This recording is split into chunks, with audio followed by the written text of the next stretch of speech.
Hi FF lovers, welcome back to my channel. Video को start करने से पहले अगर अभी तक आप में से किसी ने भी मेरे चैनल को सब्सक्राइब नहीं किया है तो प्लीज़ चैनल को सब्सक्राइब, वीडियो को लाइक और नीचे कमेंट करते हुए ज़रूर बताइएगा कि आज का ये पार्ट आप लोग को कैसा लगा। इसके अलावा मेरी आवाज़ को इग्नोर कीजिएगा। एक्चुअल में होली गाते गाते आवाज़ की थोड़ी सी हालत ख़राब है, तो प्लीज़ उसको थोड़ा इग्नोर कीजिएगा। और इसके अलावा कल के पार्ट में किसी ने कमेंट किया है कि लगभग 2 साल निकल चुके हैं और अभी तक किंग व्यूजान यानी कि विंग अभी तक उस इंसान का पता नहीं लगा पाया है जो कि उसे थ्रेटन कर रहा था। अगर ऐसा ही चलते रहा तो लान वांग जी का जो हेट्रेट है ना, वो विंग के लिए बढ़ते रहेगा। So let me tell you only one thing, यहाँ पे सिर्फ एक ही रीज़न नहीं है जिसकी वजह से विंग और वांग जी अलग हैं, लेकिन हाँ, हो सकता है विंग ने ये ज़रूर सोचा होगा कि वो सीक्रेटली वांग जी से कुछ अलग रिश्ता रखेगा और दुनिया के सामने अलग रखेगा, लेकिन यहाँ पे उसको ये मौका भी नहीं मिल रहा है। हाँ, ये एक रीज़न है, लेकिन दूसरा रीज़न भी यहाँ पे है और वो रीज़न है उसके खुद के अंकल, जिन्होंने यहाँ पे उससे सच्चाई छुपाई थी। और सच्चाई छुपाने की वजह से यहाँ पे इतना सब कुछ, मतलब उसके फादर की डेथ हो चुकी थी और माँ को एक ऐसी जगह पे रहना पड़ा जहाँ पे रहने के बाद उनकी स्थिति इतनी ख़राब हो गई कि वो अभी तक लगभग 3 साल निकल जाने के बावजूद भी अपने को पूरी तरीके से रिकवर नहीं कर पाई है। वो आज भी भीड़ भाड़ वाली जगह में जाने से डरती है और साथ ही साथ अगर उसे पता था तो वो पहले ही ये सब कुछ, यानी कि जितने भी विंग से पहले उनके मिसकैरेज हुए थे वो भी बच सकते थे। उनको ऑलमोस्ट सारी की सारी चीज़ें पता थी, ऐसा वीदाओ का कहना था। और कहीं ना कहीं इस बात को लेन चिरेन ने भी एक्सेप्ट किया था। हालांकि वो बात अलग है कि लास्टली उसे मार दिया गया, लेकिन फिर भी कहीं ना कहीं ये सच्चाई है कि उन्होंने सच्चाई छुपाई थी। इसकी वजह से ही लान वांग जी और लेंस एक्ट दोनों को ही सजा मिली है। तो होप आपको एक ही रीज़न यहाँ पे नहीं दिख रहा होगा कि विंग वांग जी से इस रीज़न की वजह से मतलब दूर है। तो चलिए, बहुत सारी बकवास हो चुकी है और अब हम यू आर नॉट मिस्ट्रेस के नेक्स्ट पार्ट को स्टार्ट करते हैं। लास्ट पार्ट में हमने देखा था कि युआन पॉइजन से इफेक्टेड हो चुका था और कम्प्लीटली इस वक्त उसकी नब्ज रोक दी गई थी ताकि उसका जो पॉइजन है ना वो ना फैले। यहाँ पे विंग को लग रहा था कि शायद ये सब कुछ उस इंसान ने ही किया है जो इंसान उसे इतने मतलब पिछले 3 सालों से उसे थ्रेटन कर रहा है, शायद ये उसी ने किया है। और अब वो नॉर्मल वो लोगों को छोड़ के मेरे परिवार को ही हार्म करना स्टार्ट कर चुका है, ऐसी विंग की फीलिंग्स थी। लेकिन जब डॉक्टर्स ने सारी की सारी चीज़ें चेक कर ली थी और साथ ही साथ उसे उसकी स्थिति को भी स्टेबलाइज कर लिया गया था, यानी कि स्थिति को मेंटेन कर लिया गया था, उसके बाद सभी लोग वहाँ से ऑलमोस्ट जाने ही वाले थे कि तभी लान वांग जी की नज़र पड़ती है सुजोई पे, जो कि ऑलमोस्ट मुंह लटकाए हुए यहाँ पे बैठा था। या फिर ये कहो कि इसकी शक्ल को देख के ऐसा लग रहा था कि शायद लैन सुजोई कुछ जानता है, वी सुजोई कुछ जानता है, लेकिन वो कहने से डर रहा है। लान वांग जी ने अपने कदमों को वी सुजोई की तरफ बढ़ाते हुए उसके चेहरे को ऊपर की तरफ किया और अपनी आंखों से आंखें मिलाते हुए उससे पूछा कि क्या तुम जानते हो कुछ, क्या ऐसा कुछ है जो हमें जानना ज़रूरी है। तो सुजोई लान वांग जी की आंखों में आंखें डालते हुए कुछ बोलना तो चाह रहा था, लेकिन वो बोल नहीं पा रहा था। ये कहो कि उसे किसी चीज़ का डर लग रहा था। लेकिन ये सुजोई और युआन दोनों की ही आदत थी कि वो झूठ नहीं बोलते थे। अगर उन्हें झूठ मतलब नहीं बोलना होता था वो चुप रहते थे, लेकिन वो झूठ कभी नहीं बोलते थे। और ये गुण उन्हें उनके बाबा यानी कि लान वांग जी ने ही दिया था। इसलिए लान वांग जी समझ गया था कि सुजोई बोलना तो चाहता है, लेकिन अगर सच बोलेगा तो उसमें कुछ ना कुछ गड़बड़ है। तो तभी वांग जी उसको मतलब श्योरिटी देता है कि चाहे कुछ भी हो जाए, सच्चाई कोई भी हो, ना ही तुम्हें कोई डांटेगा ना ही तुम्हें कोई ब्लेम करेगा, तो प्लीज़ बताओ कि सच्चाई क्या है। तो तभी सिर्फ 2 साल का बच्चा, जो कि ऑलमोस्ट इतना समझदार तो था कि उसके बाबा जो भी सिखाते थे, जो भी समझाते थे, वो आसानी से समझ जाया करता था। इवन लान वांग जी ने तो ऑलमोस्ट अपने क्लैन के सारे रूल तक उन्हें रटा दिए थे और वो दोनों ही बहुत अच्छे से उसका पालन भी किया करते थे। भले ही अभी उनकी शिक्षा स्टार्ट नहीं हुई थी, लेकिन फिर भी लान वांग जी जितना हो सके उतना अपने बच्चों को सिखाने की कोशिश करता था।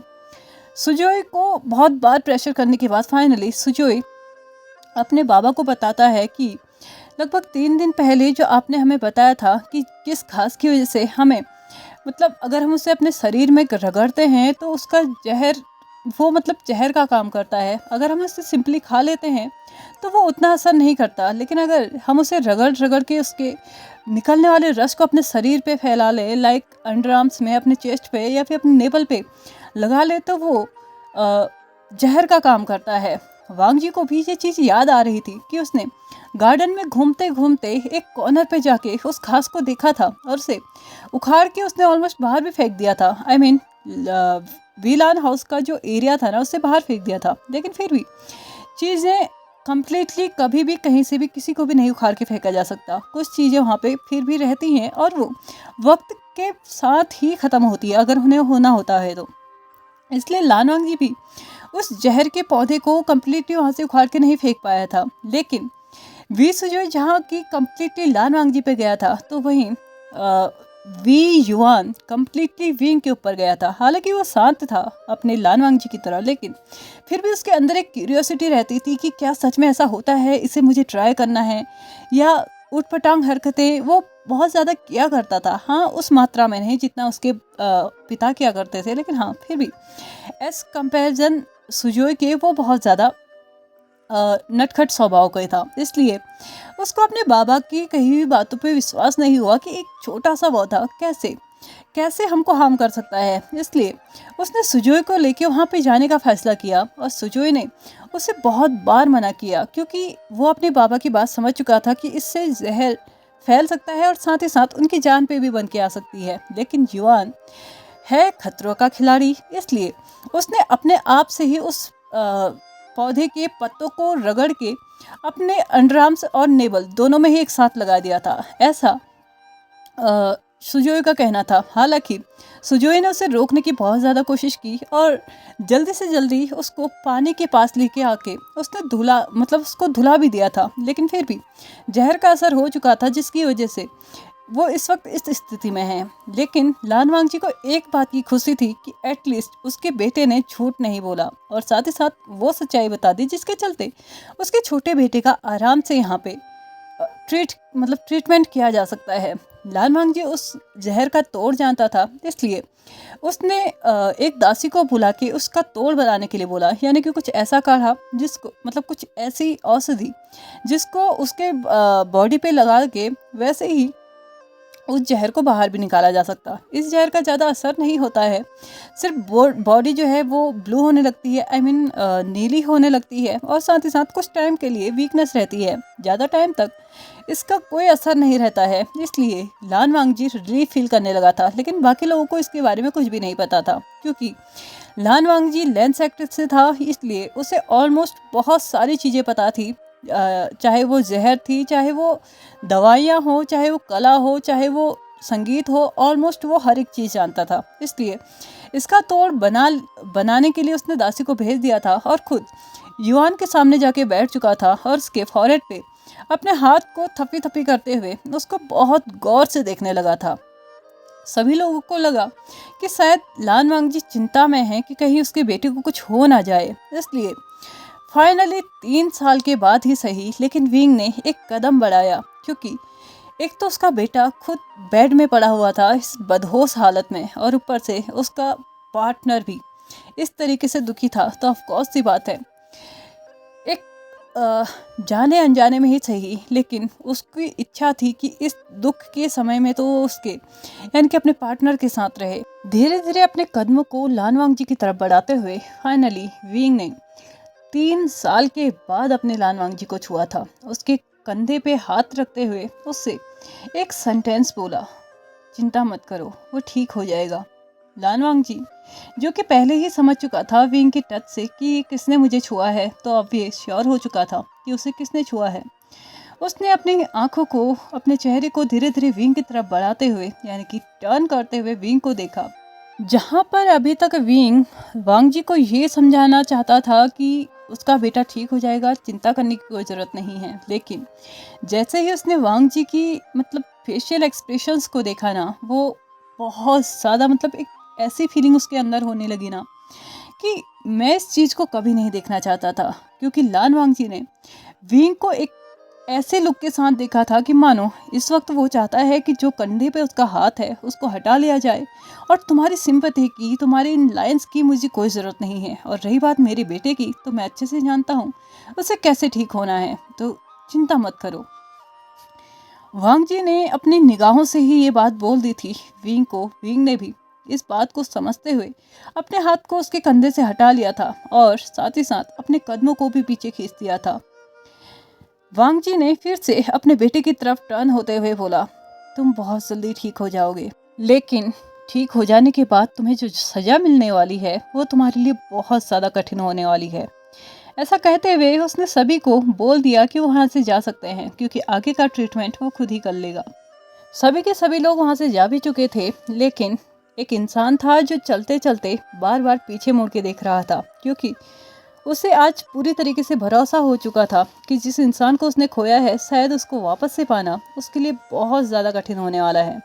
लेकिन एक चीज़ तो उसके दिमाग में अब आ चुकी थी कि शायद अब धीरे धीरे वो इंसान जो कि उसे थ्रेट कर रहा था, वो इंसान शायद थक चुका है और अब वो भी ये सब कुछ नहीं करना चाहता। लेकिन हाँ, कहीं ना कहीं वो भी ये जानता था कि उसने भी इन 3 सालों में, भले ही स्टार्टिंग के 1 साल में उसे बहुत सारे मौके दिए जहाँ पे वो मतलब विंग को थ्रेटन कर सके, लेकिन 2 सालों में विंग ने खुद को बहुत अच्छे से, मतलब इतना कंट्रोल में रखा था कि एटलीस्ट उसकी वजह से कोई बेकसूर इंसान ना मरे।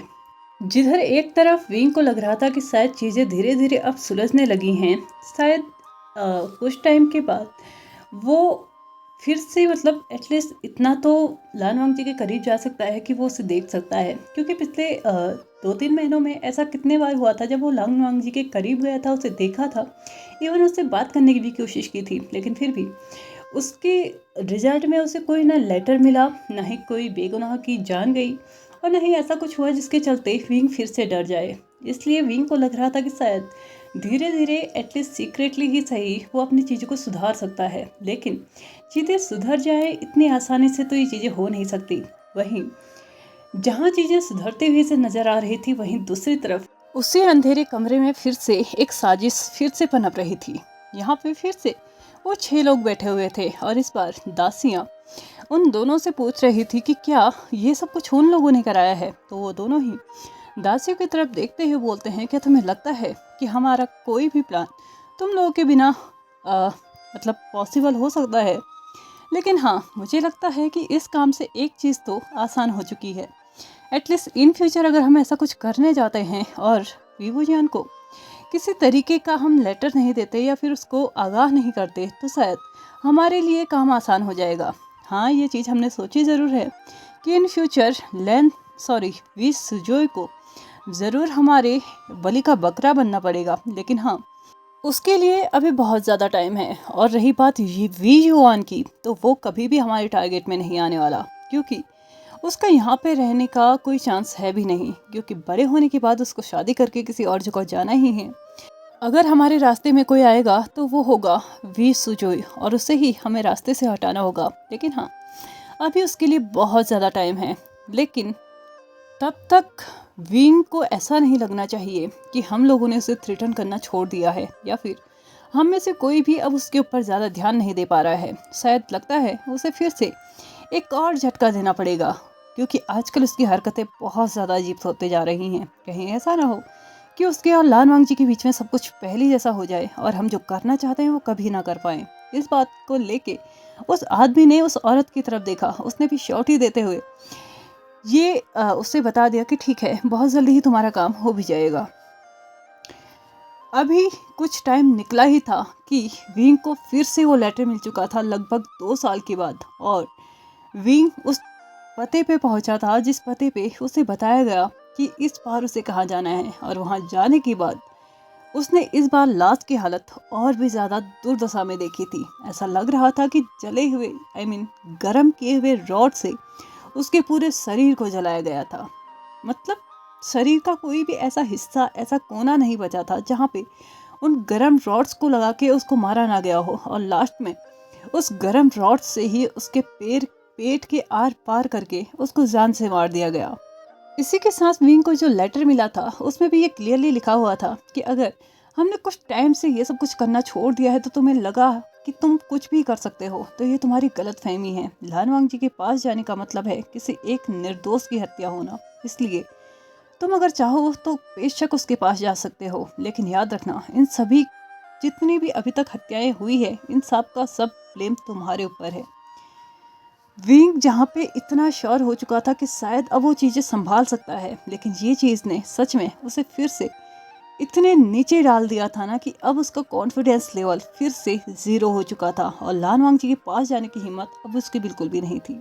उसने आगे बढ़ते हुए लेटर पे जो आगे लिखा था उसको भी पढ़ना स्टार्ट किया, जिसमें ये लिखा था कि ये मत सोचना कि तुम्हारे बेटे के साथ जो कुछ भी हुआ वो ऐसे ही हो गया या फिर तुम्हारे बेटे की गलती है। उसके ऊपर भी कहीं ना कहीं शायद हमारा हाथ हो सकता है। इस बार तो हमने उस घास का प्रयोग किया जो कि सिर्फ टेम्परेरी अपना जहर शरीर पे छोड़ती है। कहीं ऐसा ना हो कि अगली बार हम कुछ ऐसा करें जिसके चलते तुम्हें बहुत ज़्यादा पछताना पड़े, क्योंकि अगली बार शायद जहर ऐसा होगा जो कि उसका तोड़ निकालना आप लोगों में से किसी की भी बस की बात ना हो। लेटर यहाँ पे ख़त्म हो चुका था, लेकिन विंग का जो डर था ना वो और ज़्यादा बढ़ गया था, क्योंकि यहाँ पे बात क्लियरली हो चुकी थी कि वो घास के बारे में वो भी जानते थे, वो चीज़ों के बारे में वो भी जानते हैं, और साथ ही साथ कहीं ऐसा ना हो कि अगली बार कुछ ऐसा जहर वो लोग यूज़ करें। ऐसा नहीं है कि दुनिया में बने हुए किसी भी जहर का तोड़ नहीं होता, लेकिन हाँ उस तोड़ को अगर सही समय पे ना दिया जाए तो शायद वो तोड़ भी कभी कभार जहर का असर कर जाता है। इसलिए विंग नहीं जानता कि उसके सामने वाला इंसान कितना ताकतवर है या कितना शार्प माइंडेड है। वो बस जानता है तो इतना कि वो विंग को थ्रेटन करने में माहिर हो चुका है। विंग ने फिर से वांगजी की तरफ बढ़ते हुए उन कदमों को पीछे खींचते हुए अपने आप को वहीं लाके खड़ा कर दिया जहाँ पे वो लगभग 3 साल पहले खड़ा था, और फिर से अपने और लान वांगजी के बीच में एक ऐसी दीवार खड़ी कर दी शायद जिसे वो खुद गिराना तो चाहता था लेकिन शायद गिरा नहीं सकता था। निकलते निकलते टाइम निकल चुका था लगभग 6 साल का, और विंग और वांगजी के बीच में अब कुछ भी नहीं बचा था तो सिर्फ सुजोई और युआन, इन दोनों के पेरेंट्स होने का जो नाम था ना वो बच चुका था। इसके अलावा अब उनके बीच में कुछ नहीं बच चुका था। लगभग 6 साल के बाद इतिहास ने फिर से खुद को दोहराया था, लेकिन इस बार इतिहास दोहराने से पहले विंग को बता दिया गया था, और वो भी लेटर्स के थ्रू। उसी इंसान ने जो कि उससे पहले लेटर भेजा करता था। इन 6 सालों में भी लगभग 10 से 15 लोगों की जान गई थी, और विंग जो कि अपने सीक्रेट स्पेस उनके पीछे उसने लगाए हुए थे ना, अब तो विंग को वही डेड बॉडी के रूप में मिलने लगे थे। जो इंसान उन चीज़ों के बारे में खोजने की कोशिश करते वही इंसान विंग को मृत हालत में मिलते थे। विंग को समझ नहीं आ रहा था कि वो आखिरकार इस बात को किससे शेयर करे, किसको जाके बताए। अगर वो किसी को भी जाके बताएगा तो वो नहीं जानता कि उस इंसान के साथ क्या होगा। विंग के साथ कभी कुछ नहीं होगा, ये चीज़ तो विंग समझ चुका था।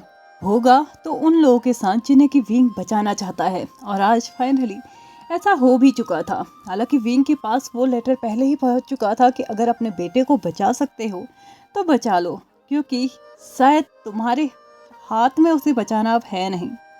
विंग ने सुनते ही अपने कदमों को बिना रोके और तेज रफ्तार में विलान हाउस की तरफ बढ़ाया तो था, लेकिन वहां जाके वो देखता है वी सुजोई जो कि पूरी तरीके से अनकॉन्शियस उस कमरे में पड़ा हुआ है जिस कमरे में वो और वी युआन एक साथ पढ़ाई किया करते थे। लेकिन वहाँ पे अभी कोई भी नहीं था, और देखा जाए तो वहाँ पे कोई भी नहीं था, ना कोई दासी थी, ना कोई सैनिक थे, इवन लान वांगजी तक वहाँ पे नहीं था। आखिरकार ये सभी लोग अचानक कहाँ चले गए? विंग को ये सब कुछ सोचने का टाइम नहीं था। उसने जल्दी से अपने कदमों को बढ़ाते हुए अपने बेटे की तरफ किया, और वहाँ जाके देखा तो उसके बेटे की बॉडी पे ऐसा कोई भी रिएक्शन नहीं था जिसके चलते ये कहा जा सकता था कि उसके बेटे को कोई जहर दिया गया है या ऐसा कुछ उसके साथ किया गया है। लेकिन लास्टली विंग की नज़र पड़ी तो उस पाँव पे, जिसके चलते उसे लग रहा था कि उसके ऊपर एक शैतानी मंत्र यूज किया गया था। जैसे जैसे विंग ने सुजोई के कपड़ों को ऊपर की तरफ करना स्टार्ट किया तो उसने पाया कि ये मंत्र बहुत तेजी के साथ ऊपर की तरफ बढ़ रहा है। अगर वो दिल तक पहुंच गया तो उसके बेटे को सच में कोई नहीं बचा पाएगा। विंग ने जल्दी से जल्दी उस मंत्र को रोक तो दिया, मतलब सुजोय की जो बॉडी की गतिविधि थी ना उसको रोक के, या ये कहो कि उसके सांसें कुछ टाइम के लिए रोक दी थी, उसके नफ्स कुछ टाइम के लिए रोक दी थी, और साथ ही साथ उसके दिल की धड़कनें तक रोक दी थी। लेकिन खुद अपनी स्पेशल एनर्जीज को ट्रांसफ़र करते हुए उसने उसको ज़िंदा रखा था। लेकिन एक चीज़ उसे फिर भी समझ में नहीं आ रही थी कि आखिरकार शैतानी चीज़ यहाँ पे कौन इस्तेमाल कर सकता है, क्योंकि ये सारी चीज़ें यहाँ पे फॉरबिडन है, यानी कि वर्जित है, और कोई भी उसको इस तरीके से इस्तेमाल नहीं कर सकता। ये सारी चीज़ें देखने के बाद विंग को एक और चीज़ समझ में आ चुकी थी कि बंदा जो भी है वो डिमोनिक कल्टिवेशन का यूज़ करता है।